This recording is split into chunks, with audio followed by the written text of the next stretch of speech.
Jacket की pocket में रमन को लाइटर मिल जाता है, जिससे वो तुरंत घास फूस की बनाई हुई मशाल को जला देता है। रोशनी धीरे धीरे चारों तरफ तक फैल जाती है और सामने जो मंजर दिखता है वो बहुत ही ज्यादा भयानक था।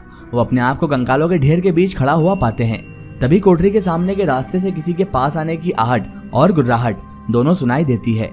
मोनिका कहती है कि जान बचानी है तो भागो, और दोनों विपरीत दिशा की ओर भागने लगते हैं। जंगल में भटके हुए अविनाश और राघव को एक बूढ़ा शिकारी मिलता है। दोनों अपनी आप भी थी उस बूढ़े शिकारी को बताते हैं। शिकारी बोलता है, डरने की कोई बात नहीं, छोटी मोटी वारदातें तो यहाँ पर होती ही रहती है। वैसे ये जंगल नरभक्षियों के लिए बदनाम है, मगर मैं हमेशा अपने साथ राइफल रखता हूँ ताकि दरिंदों को आसानी से शिकार कर सकूं। राघव और अविनाश बोलते हैं, थैंक यू अंकल हमारी जान बचाने के लिए। शिकारी बोलता है, डरो मत मेरे बच्चों, मेरे रहते तुम्हें कोई छू भी नहीं सकता। यहीं पास में मेरा फार्म हाउस है, मैं तुम्हें वहीं लेकर चलता हूँ। और वो दोनों उनके साथ चले जाते हैं और वो दोनों को साथ लेकर त्रिवेदी साहब के स्टेट के अंदर वो शख्स प्रवेश करता है। सामने कुर्सी पर एक और बुड्ढा बैठा हुआ रहता है।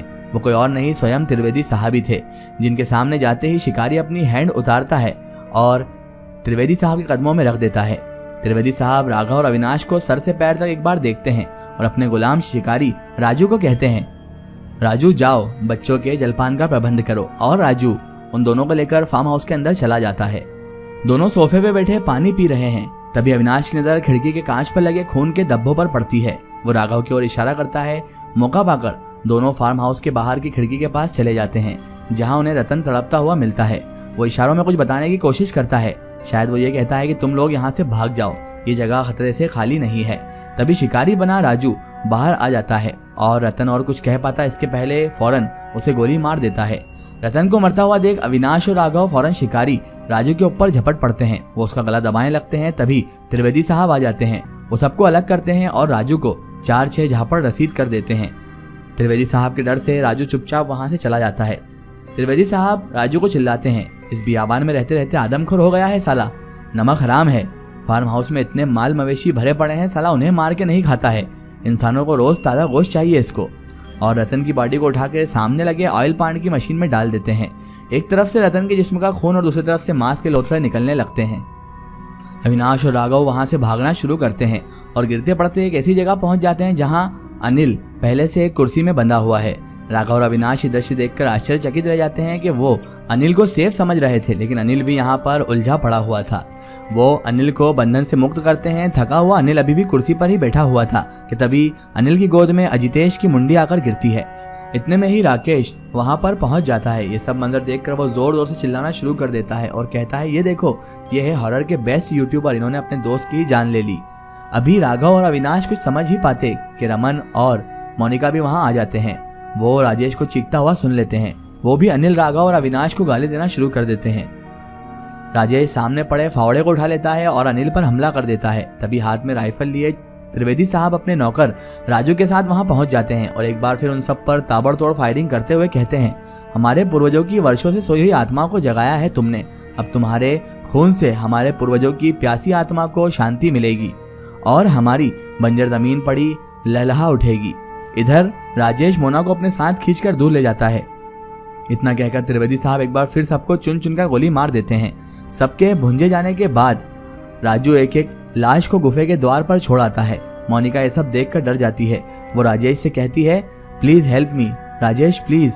राजेश कहता है, चुप रहो वरना हम भी मारे जाएंगे। सभी लाशों को गुफा के अंदर फेंकने के बाद राजू गुफा का दरवाजा एक बार पुनः बंद कर देता है। इसके बाद त्रिवेदी साहब आवाज लगाते हैं, राजेश बेटा बाहर आ जाओ।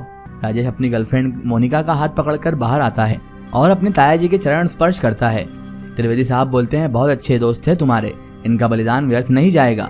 वर्षों से सोई हुई कुल देवता की आत्मा को अब शांति मिल जाएगी। अब हमारा कुल भी खुशहाल और समृद्ध हो जाएगा। अब अच्छी फसल होगी पूर्वजों की इस बंजर जमीन में। राजेश जी ताया जी बोलकर मुंडी नीचे झुका लेता है और चुपचाप ताया जी के साथ चलने लगता है। मोनिका उन दोनों की बात सुनकर चीख पड़ती है। वो ताया जी के कमर में खुशी रिवॉल्वर निकालकर दोनों पर तान देती है और कहती है, जाहिल हो तुम सबके सब, तुम्हें जीने का कोई हक नहीं। त्रिवेदी साहब बोलते हैं, समझा इस छोरी नु बावरी हो गई है कि तू ही तो हमारे कुल की बहू बनेगी और छोरी जनेगी, त्रिवेदी खानदान का वंश आगे बढ़ाएगी। त्रिवेदी की बात सुनकर मोनिका बंदूक अपने सर पर तान लेती है और थूकती हुई कहती है, थू है तुम पर, मुझे नहीं बनना कोई बहू। इधर इशारा पाकर राजेश मोनिका की कनपट्टी में एक झापड़ जड़ देता है। मोनिका के हाथ से रिवॉल्वर छूट जाती है और मोनिका के बाल पकड़कर घसीटता हुआ राजेश उसे फार्म हाउस के अंदर ले जाता है।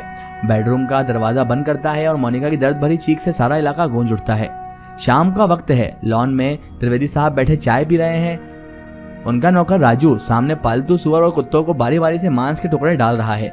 गर्भवती मोनिका के पेट में 5 माह का बच्चा है।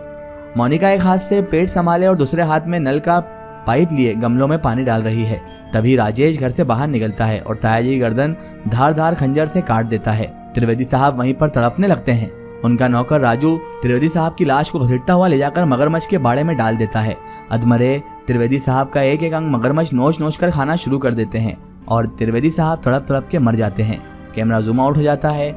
त्रिवेदी साहब 2 भाई थे, रुद्र प्रताप और तेज प्रताप। उस समय राजेश बहुत छोटा था और शहर में बोर्डिंग स्कूल में रहकर पढ़ाई कर रहा था। बड़ा भाई रुद्र प्रताप जितना नेक और शरीफ था, तेज प्रताप उतना ही अय्याश और कमीने किस्म का इंसान था। पिताजी ने निकम्मेपन के चलते तेज प्रताप को जमीन जायदाद से पहले ही बेदखल कर दिया था, मगर बेसहारा इंसान था। तेज प्रताप पर तरस खाकर बड़े भाई रुद्र प्रताप उसे अपने पास रख लिए। राजू उनका बहुत वफादार था, मगर एक शाम जब राजू गांव सामान लेने गया था तो तेज प्रताप ने मौका पाकर रुद्र प्रताप और उनकी पत्नी का कत्ल कर दिया और लाश को मगरमच्छ को खिला दिया। उसकी इस करतूत को राजू समझ गया था, मगर वो चाहकर भी कुछ नहीं कर सकता था।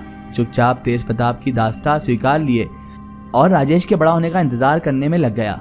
और जब राजेश बड़ा हो गया तो उसने सारी हकीकत, यानी कि उसके माता पिता को किस तरह उसके ताया जी ने ही कत्ल किया है, ये सब उसने राजेश को बिल्कुल अच्छी तरह से समझा दिया और बताया कि तुम्हें ही तुम्हारे माँ बाप का बदला लेना है इस तुम्हारे खतरनाक खुखार ताया से, और ये आज भी लोगों का खून बहाता है और लोगों का गोश्त भी खाता है। बहुत ही आदमखोर हो चुका है ये। इसे मानना हमारे लिए बहुत मुश्किल होगा, लेकिन हमें इसे मौत के घाट उतारना है, क्योंकि मैं भी तुम्हारे पिताजी की मौत का बदला इससे लेना चाहता हूँ। और इसीलिए राजेश ने सारा षड्यंत्र रचा था, लेकिन इसमें उसने मासूम उसके दोस्तों को अलग फंसा दिया जिनकी जानें यूं ही चले गई, सिर्फ इसलिए कि वो अपने पिता का बदला लेना चाहता था। मोनिका को जब इस सच्चाई का पता लगा तो वो अंदर ही अंदर मर चुकी थी, बस दुनिया को दिखाने के लिए जी रही थी, क्योंकि उसके पेट में एक ऐसे इंसान का बच्चा था जो खुद के परिवार का और उसके दोस्तों का कातिल था। अब उसे बहुत ज़्यादा घुटन होने लगी थी और उसने सोच रखा था कि मैं किसी भी तरह अपने बच्चे को इन आदमखोरों के हवाले नहीं करूंगी, भले ही इन आदमखोरों का बच्चा हो, लेकिन उसमें खून मेरा भी है। इसी वजह से मोनिका ने कई बार मौका पाकर वहां से भागना चाहा, लेकिन राजेश बड़ा चालाक इंसान था और उसने राजू नौकर को भी मोनिका के पीछे लगा रखा था कि कहीं भाग ना जाए। इसीलिए वो हर बार पकड़ा जाती थी और उससे फिर बहुत मारता था राजू और राजेश दोनों मिलकर। इसी जुल्म को सहते सहते वो इतनी टूट चुकी थी कि उसने मरना ही पसंद किया, और जिस दिन उसका बच्चा पैदा होने वाला था उसके 2-3 दिन पहले ही उसने आत्महत्या कर ली और उस बच्चे को दुनिया में आने से पहले ही खत्म कर दिया। इस सदमे में आकर राजेश ने खुद को गोली मार ली और उसने आत्महत्या कर ली, और इस तरह ये पूरा परिवार बिखर कर रह गया और इनमें बचा तो सिर्फ राजू नौकर।